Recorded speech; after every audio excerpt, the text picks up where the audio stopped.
డిమాండ్లను పరిష్కరించాలని నెల్లూరు జిల్లా రాపూరు మండలంలోని ఐసీడీఎస్ కార్యాలయం నుంచి ఎంఆర్ఓ ఆఫీస్ వరకు అంగన్వాడీ కార్యకర్తలు ర్యాలీ చేపట్టారు.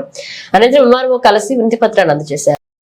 సుప్రీంకోర్టు తీర్పును అనుసరించి తమకు 26,000 రూపాయల వేతనం ఇవ్వాలని అంగన్వాడీలను ప్రభుత్వ ఉద్యోగులుగా గుర్తించాలంటూ నినాదాలు చేస్తూ ర్యాలీ చేపట్టారు. ఈ సందర్భంగా యూనియన్ నాయకురాలు ప్రమీల మాట్లాడుతూ తమ న్యాయమైన డిమాండ్లను నూతనంగా ఏర్పడిన ప్రభుత్వం పరిష్కరించాలని తెలిపారు.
ఐసీడీఎస్ జూలై 10 అంగన్వాడీ టీచర్లు కోరికల దినం కాబట్టి మా డిమాండ్ల మీద మేము ఈరోజు ధర్నా చేయడం జరిగింది.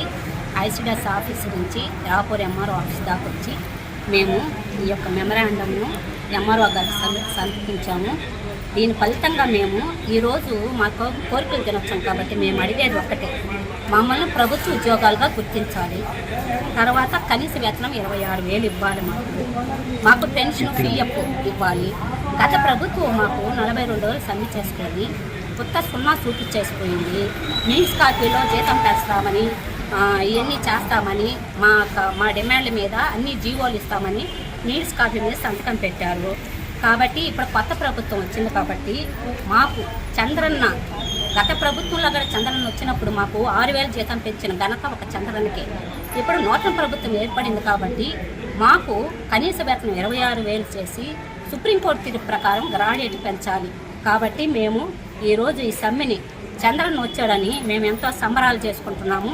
ఆయన కొత్త ప్రభుత్వం వచ్చింది కాబట్టి మాకు జీతాలు పెంచి మా డిమాండ్ నెరవేరుస్తారని మేము ఇందు మూలంగా తెలియజేస్తున్నాము.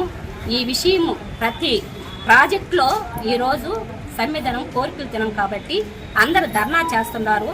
ఇప్పుడు ఆయన మా జీతం పెంచి మా కనీస వేతనం ఇచ్చి మా బడ్జెట్ను పెంచి మమ్మల్ని గుర్తిస్తారని మేము చంద్రన్న గురించి ఆశిస్తూ ఉన్నాము. చంద్రన్న మా కోరికలు నెరవేరుస్తారని మేము ఆయన్ని అడుగుతున్నాము. ఈరోజు మా డిమాండ్స్ మీద మేము అడుగుతున్నాము.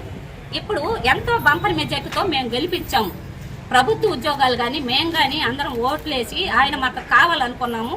ఈరోజు ముందు ఆ లోకేష్ అన్నగాడు మాకు యువకాలంలో మాట ఇచ్చాడు. ఎందుకంటే మేము వస్తానే మిమ్మల్ని ప్రభుత్వ ఉద్యోగాలుగా గుర్తిస్తాము, 26,000 జీతం చేస్తామని మాట ఇచ్చాడు. కాబట్టి మాకు జీతం పెంచుతాడని ఆశిస్తూ ఈ ధర్నాని మేము మెమరాండంతో ముగించుకుంటాం.